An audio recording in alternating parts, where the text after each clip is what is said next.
Click the subscribe button, hit the bell icon to never miss another update.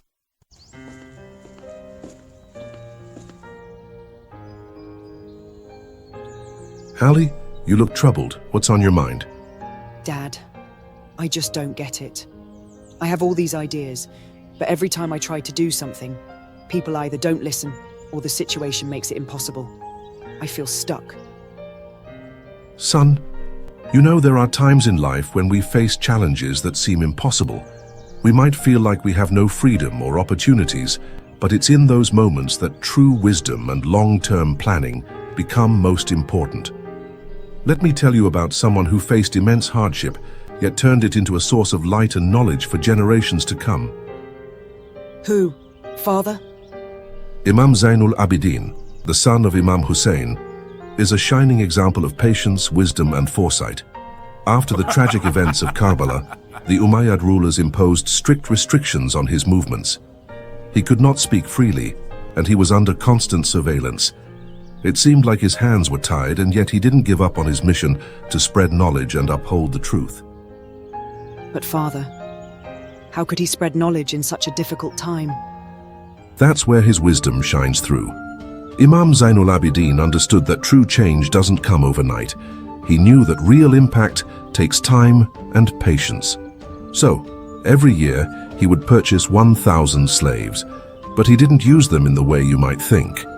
No, he didn't keep them as slaves for his own benefit. Instead, he freed them after training them with Islamic knowledge, ethics, and sciences. He trained them and then released them. Yes, exactly. Imam Zainul Abidin would spend an entire year teaching them not only the Quran but also the sciences and moral values of Islam. He didn't just want to free them physically, he wanted to free them mentally, spiritually, and intellectually. And then he would send them out to different corners of the world, asking them to spread the true teachings of Islam. That's incredible. But how did that work out for him? Over time, those slaves, now free and educated, traveled far and wide, carrying the message of Islam and the teachings of the Ahlulbayt. As they spread across different lands, people began to hear about this knowledge, and soon, men and women from all parts of the world were traveling to Medina, seeking the source of this wisdom. So, Imam Zainul Abidin's plan worked. He didn't give up, even when things seemed impossible. Exactly, my son. Imam Zainul Abidin used wisdom and patience. What seemed like a small action, training and freeing a few thousand people, led to something monumental. By the time of Imam Jaffer Sadek, this foundation had grown into one of the greatest centers of learning in the Islamic world, with over 4,000 students studying various sciences and disciplines. Wow, so that's how Medina became a hub of knowledge. Yes, son. It's a reminder that sometimes we might feel like we're trapped or our efforts are too small to make a difference. But with wisdom, patience, and long-term planning, even the smallest actions can lead to big changes.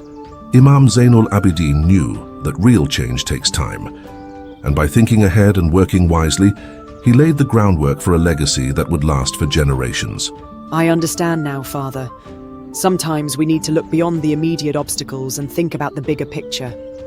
Exactly, my son. Always remember that wisdom and patience will guide you through the toughest challenges.